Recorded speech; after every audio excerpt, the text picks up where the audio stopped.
Nous restons dans le domaine de l'environnement avec cette session de formation du personnel de la RED Plus au Burkina avec d'autres parties prenantes. Ils renforcent leurs capacités depuis ce matin à Koudougou sur la préservation donc de l'environnement et des ressources naturelles, mais aussi sur l'intégration du genre dans les politiques et actions en lien avec l'environnement. Roger Kam et bienvenue Tansa nous en disent plus.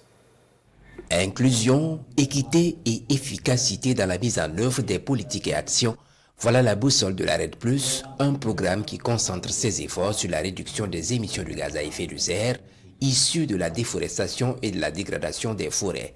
Ici à Koudougou, l'intérêt est porté notamment sur la notion de genre.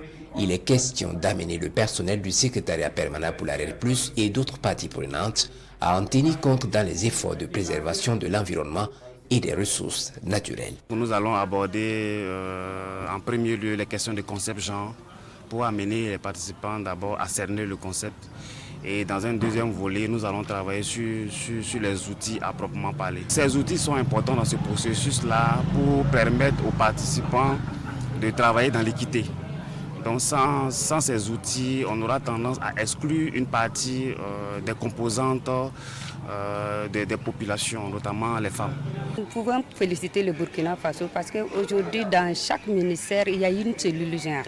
Il y a une cellule genre, nous sommes bien organisés, nous avons notre arrêté, nous avons une stratégie, voilà, nous avons un plan d'action que chaque fois nous révisons. Cette session d'une semaine bénéficie de l'accompagnement de la BAD, la Banque africaine de développement. Elle porte également une attention sur les mécanismes de partage des bénéfices sensibles au genre en rapport avec la RED+. Aujourd'hui, quand vous regardez la couche de la population qui dépend essentiellement des ressources forestières, on peut dire que c'est en majorité les femmes, mais les hommes également exploitent ces ressources forestières. Et si nous voulons préserver ces ressources forestières, il y a obligation de prendre en compte ces deux genres pour que nous puissions véritablement préserver ces ressources forestières qui sont aujourd'hui en constante dégradation.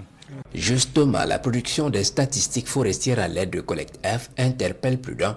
Elle révèle que la superficie forestière entre 2000 et 2022 au Burkina est passée de plus de 6 900 000 hectares à environ 5 100 000 hectares, soit une perte de plus d'1 800 000 hectares.